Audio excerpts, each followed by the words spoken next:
Salam saudara-saudara dan selamat pagi. Ini adalah renungan baru.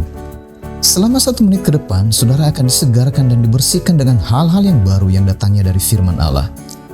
Kiranya hati, pikiran, dan keinginan saudara-saudara turut dibaharui setiap hari, sehingga kita bersama-sama menyatakan kata dan perbuatan yang baik di tengah-tengah dunia yang waktunya sudah tidak lama lagi.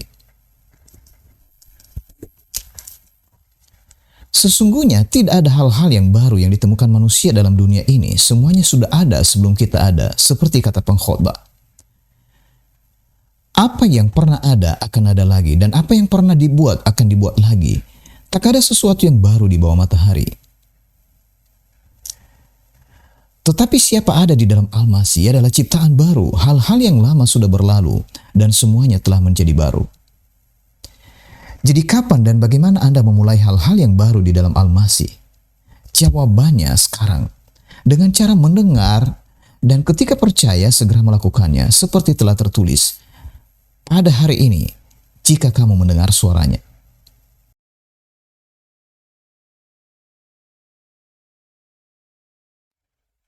Mengusahakan usaha Allah. Pada umumnya yang dicari itu adalah yang hilang. Usaha yang dinyatakan dari pencaharian itu tergantung kesadaran terhadap nilai atau harga dari yang hilang. Jika yang dicari itu tidak begitu berharga, maka usaha yang digunakan pun sangat sedikit. Tetapi jika yang dicari itu bernilai tinggi, maka usaha yang dinyatakan akan melibatkan seluruh hati, jiwa, akal budi, dan kekuatan. Tahukah saudara perbedaan antara ritual dan ibadah? Ritual adalah usaha yang dilakukan hanya untuk memenuhi kuota waktu. Sedangkan ibadah adalah usaha kasih segenap hati, jiwa, akal budi, dan kekuatan yang tidak menghitung-hitung waktu.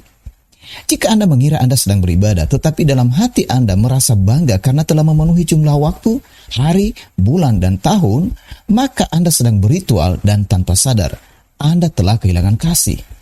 Artinya Anda tidak mungkin memiliki usaha yang besar untuk ibadah itu. Tentu saja Allah tidak berkenan dengan usaha yang tidak sepenuh hati. Banyak orang senang mengucapkan perkataan bahwa manusia itu berharga di mata Allah. Tetapi di mana terlihat bahwa manusia itu berharga di hadapan Sang Pencipta? Jawabannya ketika ia mencari manusia itu. Allah mencari Adam. Isa memanggil orang-orang yang menjadi pengikutnya.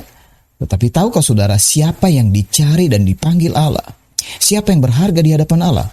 Jawabannya adalah manusia yang telah hilang di hadapan Allah. Manusia yang hilang itu bernilai di hadapannya karena ruhnya yang ia inginkan tinggal dalam diri manusia itu. Apakah Anda merasa berharga di hadapan Allah? Apakah Anda tahu Allah sedang mencari Anda? Apakah Anda tahu usaha yang dinyatakan Allah hanya untuk menemukan Anda kembali agar menjadi miliknya selama-lamanya? Jawaban dari semua pertanyaan itu adalah Injil. Allah menyatakan usaha kasih-Nya melalui Injil, yaitu Mesias, Kristus, Al-Masih, Sang Anak yang datang daripadanya itu telah datang ke dalam dunia, menderita, mati karena dosa kita, dikubur dan bangkit pada hari yang ketiga, supaya setiap orang yang percaya beroleh kembali nafas kehidupan. Jika demikian, apa usaha Anda sebagai orang yang berharga di hadapan Allah? Jawabannya menerima Injil. Ya, hanya dengan menerima kembali apa yang hilang dalam diri Anda.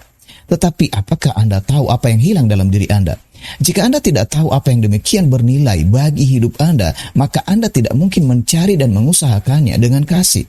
Artinya, mau berusaha menerima apa yang telah diusahakan Allah. Tetapi jika sekarang Anda menyadarinya, maka Anda tidak mungkin menyia-nyiakan waktu Anda lagi.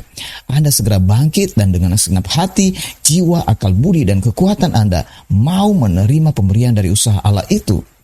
Itulah usaha dan pencarian Anda yang hebat. Ya, hanya mencari dan mengusahakan Injil Kerajaan dan kebenaran Allah itu.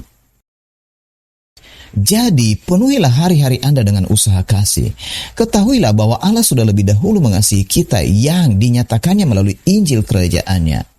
Kita hanya menerima kasih-Nya itu supaya kita beroleh hidup, yaitu beroleh kembali ruh kehidupan yang Ia janjikan karena Injil itu. Itu sebabnya telah tertulis demikian, karena mengasihi Allah berarti bahwa kita menaati perintah-perintah-Nya. Perintah-perintah-Nya itu tidak berat. Mengapa tidak berat? Karena kita hanya menerima usaha kasih Allah. Allah yang berusaha dan usaha kita hanya menerima usaha Allah. Jadi, tunggu apa lagi? Mulailah hari ini dengan mencari dan mengusahakan apa yang diusahakan Allah, maka hari-hari Anda tidak lagi terasa berat. Doaku, kiranya Allah menyingkapkan rahasia kasih-Nya kepada saudara, sehingga saudara tidak lagi mencari dan mengusahakan hal yang begitu berat dan sia-sia. Sebab Allah sendirilah yang mencari dan mengusahakan agar saudara dapat menerima kembali apa yang telah hilang, yaitu ruh kehidupan yang ada di dalam Sang Anak, Isa Al-Masih, Yesus Kristus, junjungan kita yang ilahi. Amin.